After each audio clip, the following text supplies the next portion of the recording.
여호와의 낯을 피하려고 일어나 다시스로 도망하려 하여 욥바로 내려갔더니 마침 다시스로 가는 배를 만난지라. 여호와의 낯을 피하여 함께 다시스로 가려고 선가를 주고 배에 올랐더라. 사도행전 말씀 또 아울러서 보도록 하겠습니다. 4장 36절 37절 말씀입니다. 구브로에서 난 레위인족이 있으니 이름은 요셉이라. 사도들이 일컬어 바나바, 번역하면 권위자라 하니 그가 밭이 있음에 팔아 값을 가지고 사도들의 발 앞에 두니라. 아멘.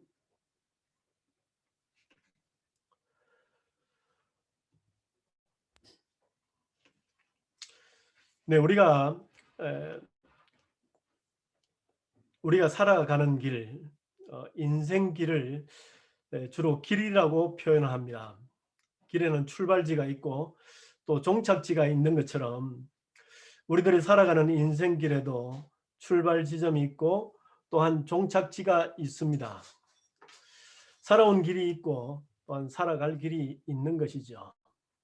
오늘 2020년 마지막 주일 저희들이 한 해를 돌이켜보면서 또 내년 새로운 한 해를 또한 준비하는 그러한 시간이 되었으면 좋겠습니다.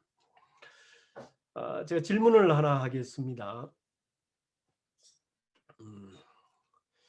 여러분이 이번 금년 한 해를 돌이켜볼 때 평가를 한다고 한다면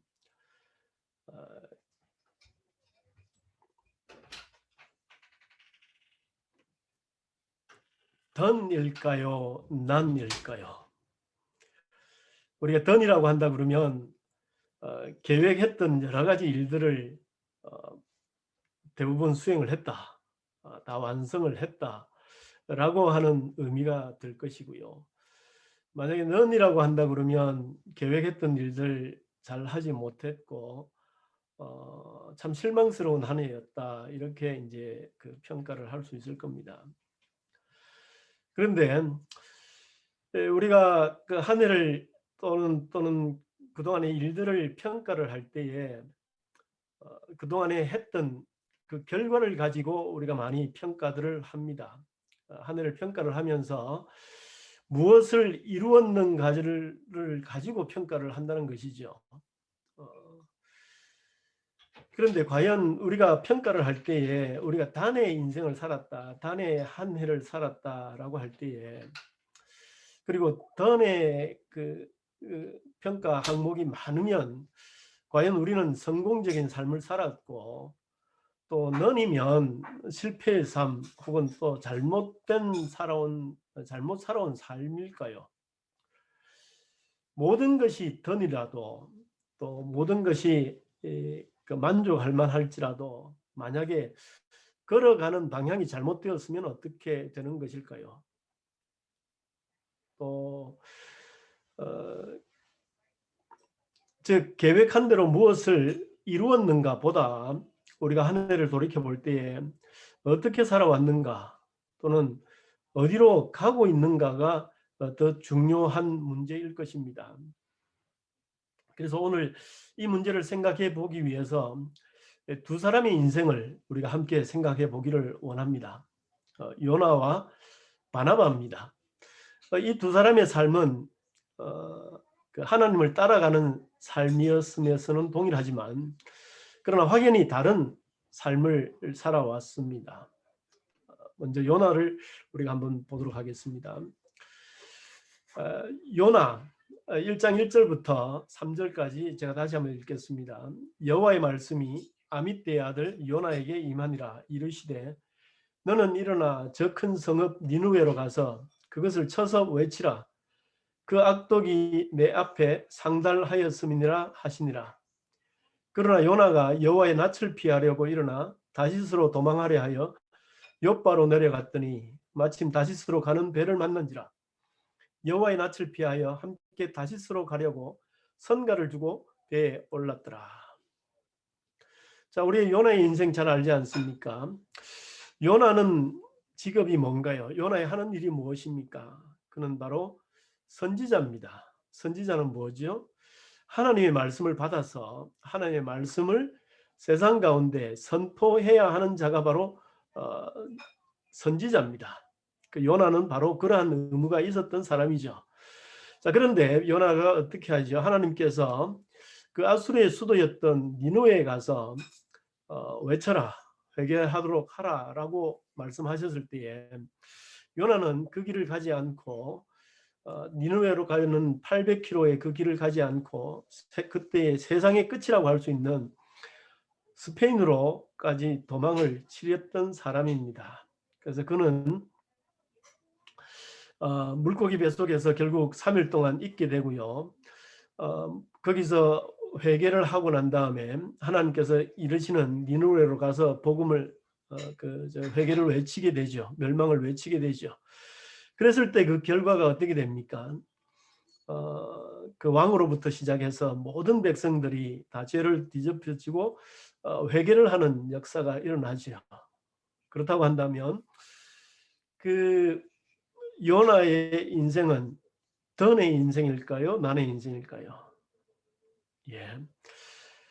원했던 그 결과가 일어난 점에서는 단입니다. 그렇지만 과연 그것이 단의 인생일까요? 우리 요나서 4장을 보면 요나가 그 아수르 사람들이 다 회개하고 하는 것을 만족하지 못하지요. 거기에 대해서 그렇게 만드신 하나님을 이해를 하지 못합니다. 하나님, 내가 뭐라고 그랬습니까? 저 사람들이 왜 회개를 하고 하나님의 구원을 받아야 됩니까? 하면서 하나님 앞에 따지죠. 결국에는 하나님 앞에 차라리 나를 죽여주십시오 라고 말을 하는 정도에까지 이릅니다. 선지자임에도 불구하고 하나님의 말씀을 따르지 않고 불순종의 길을 갔던 사람이 마지못해서 하나님 앞에 순종하고 하나님의 말씀을 따랐습니다. 그랬을 때 그 결과가 굉장한 성공으로 이루어졌지요. 과연 그의 삶이 던의 삶이었을까요? 하나님의 뜻을 이해를 하지 못하고 하나님 뜻에 반해서 하나님 앞에 차라리 나를 죽여주십시오라고 이야기하는 그 사람, 그의 삶은 과연 던이었을까요? 난이었을까요? 그런 질문을 우리가 해보게 됩니다. 두 번째는 바나바입니다. 바나바 사도행전 4장 36절에서 37절까지 말씀을 다시 한번 읽겠습니다. 구브로에서 난 레위인족이 있으니 이름은 요셉이라.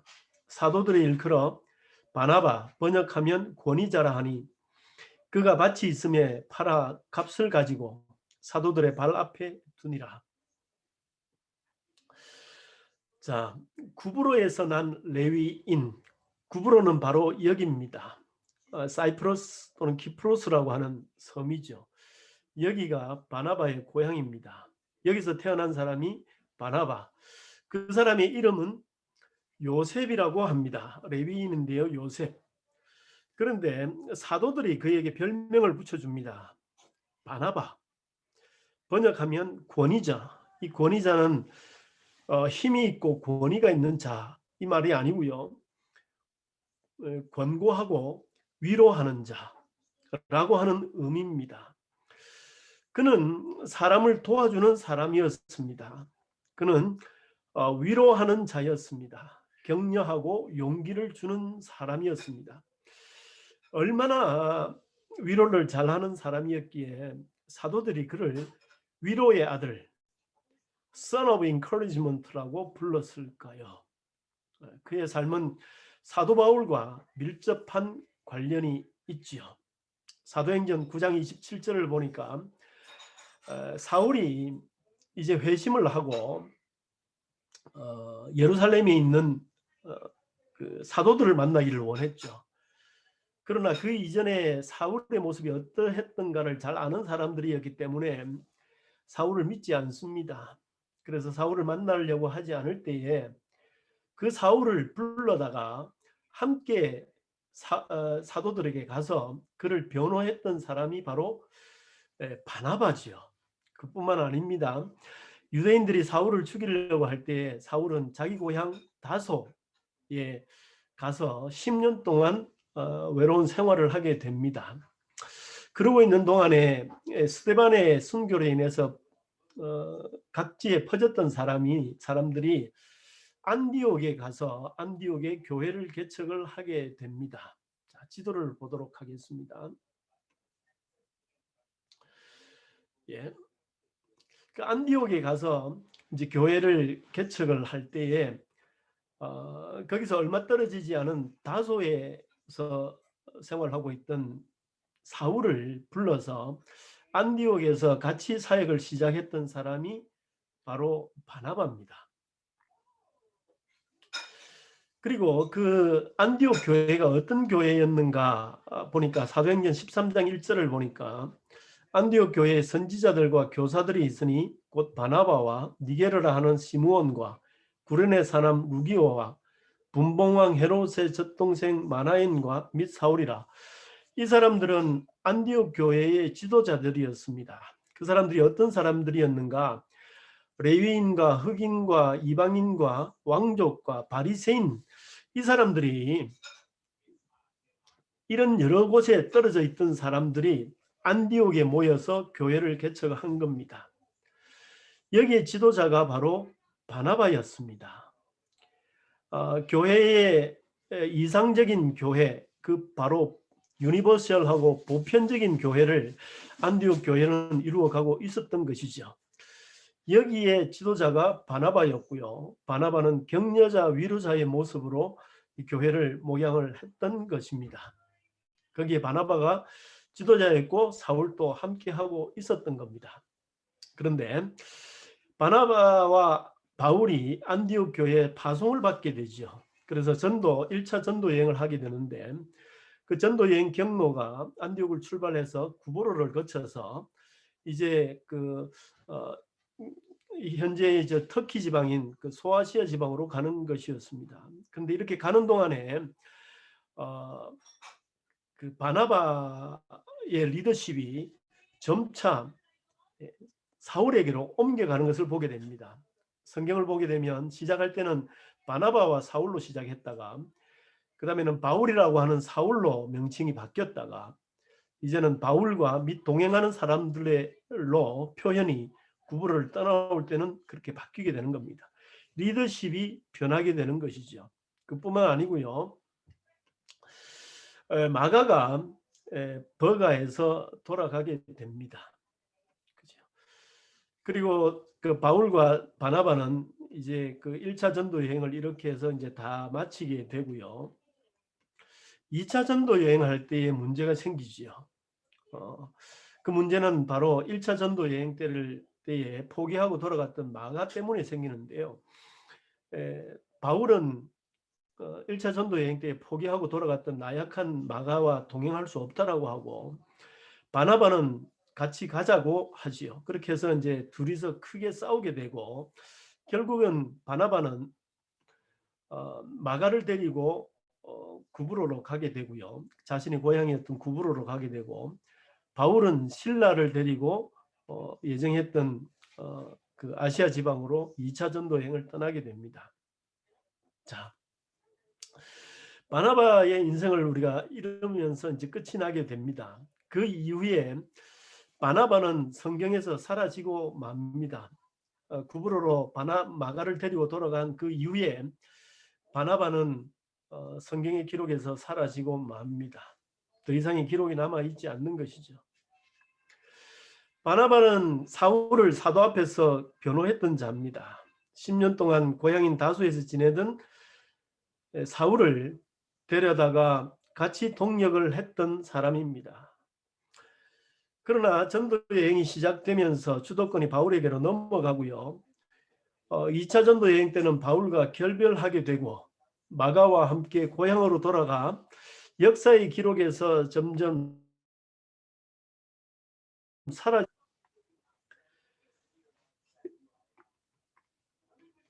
소외되고 외면되어 있던 바울을 발굴해서 함께 지도자로 세워줬지만 리더십도 넘어가고 영광과 자랑도 넘어가 버리고 그래서 결국 자신의 고향인 구보로로 돌아가서 역사의 기록에서 사라진 자, 바로 전형적인 실패자의 모습 아닙니까? 다시 한번 우리가 질문할 수 있습니다. 바나바의 인생은 던의 인생인가, 너의 인생인가?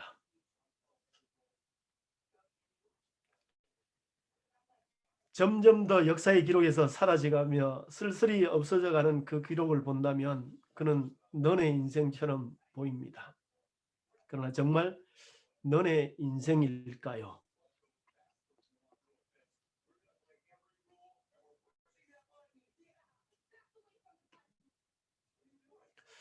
그의 삶은 진정 이름대로 위로의 삶, 격려하는 삶, 사람을 세워주는 삶이었습니다. 소외되는 자의 곁에서 주었고 삶을 나누고 동력했던 사람입니다. 그가 역사의 기록에서 사라지고 난 다음에 어떤 일들이 벌어집니까? 마가. 그 마가는 드디어 주의 용사가 되었습니다. 골로새서를 보면 마가는 바울과 함께 동역하다가 같이 감옥에 갇혀 있는 것을 우리가 알 수 있습니다. 또한 바울의 마지막 유언과도 같은 마지막 편지 디모데 후서를 보면 바울이 디모데에게 간곡히 부탁하는 사항들이 나오는데 그 중에 보면 마가를 나에게 데려고 와라. 그가 나에게 유익하다라고 이야기를 하고 있습니다. 그것처럼 마가는 바울의 사역에 끝까지 동력자로 세워졌습니다. 그뿐만 아니고요. 우리가 이제 이번 달에 묵상했던 베드로전서 5장을 보면 베드로가 마가를 가리켜서 마가는 나의 아들이다라고 이야기를 하고 있습니다. 베드로의 사역에도 마가가 동력하게 된 것이죠. 자, 1차 전도 여행에서 실패하고 그저 좌절하고 돌아갔던 그 마가가 나중에는 결국 마가복음을 적는 그 성경의 저자가 되었고 바울과 베드로의 사역에 끝까지 그 동역하는 자로 세워지게 된 것은 과연 누구 때문일까요? 저는 그 바울에게 인정받지 못해서 그 실망하고 있던 그 마가를 바나바가 자신의 고향으로 데리고 가서 위로하고 격려했던 것에 큰 영향을 받았다라고 생각이 되어집니다.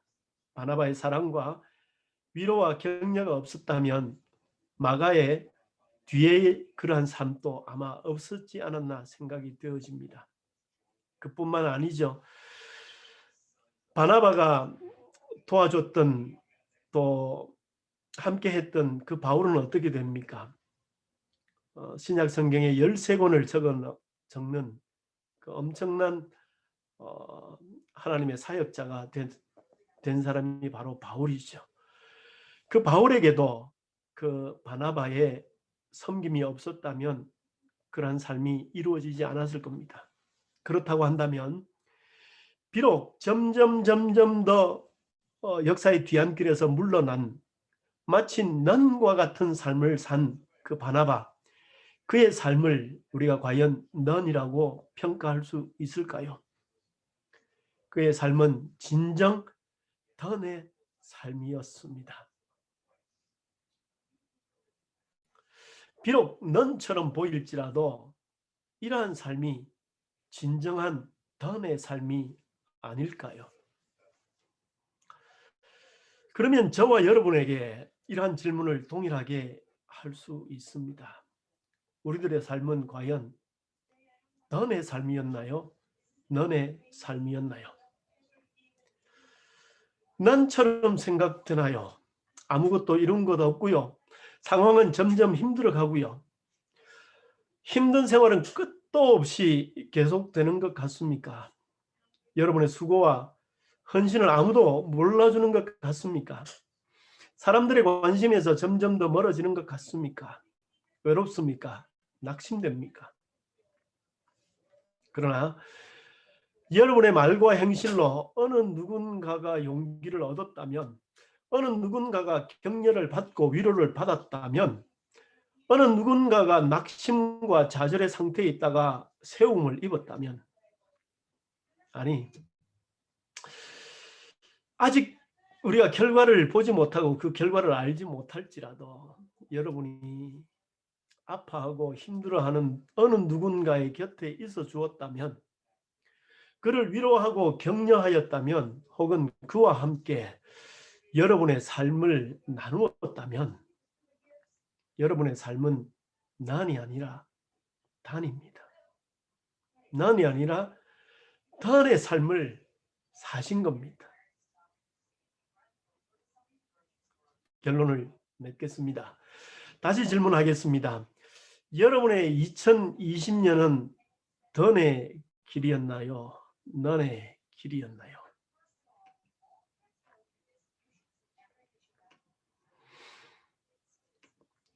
자세히 보니까요,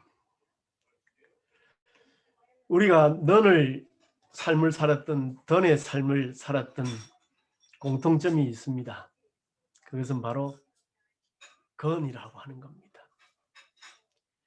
우리가 어떤 삶을 살았든, 우리가 어떻게 평가하든 우리들의 삶은 지나갔습니다.